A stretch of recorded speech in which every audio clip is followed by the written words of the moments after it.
સુરતમાં નકલી ચીજ વસ્તુઓની ભરમાર યથાવત છે। સુરતમાંથી ફરી નકલી ઘી ઝડપાયું છે।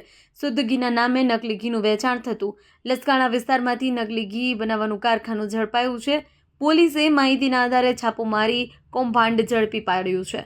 સોયાબીન ઓઇલ, વેજીટેબલ ઓઇલમાં ઘી બનાવવાનું એસેન્સ મેળવી નકલી ઘી બનાવાતું હતું।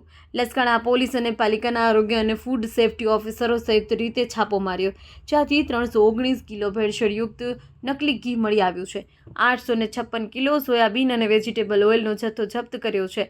ઉપરાંત ઘી બનાવવા માટે ઉપયોગમાં લેવાયેલ એસેન્સનો જથ્થો, નકલી ઘી બનાવવા માટેના સરસામાન જપ્ત કર્યો છે।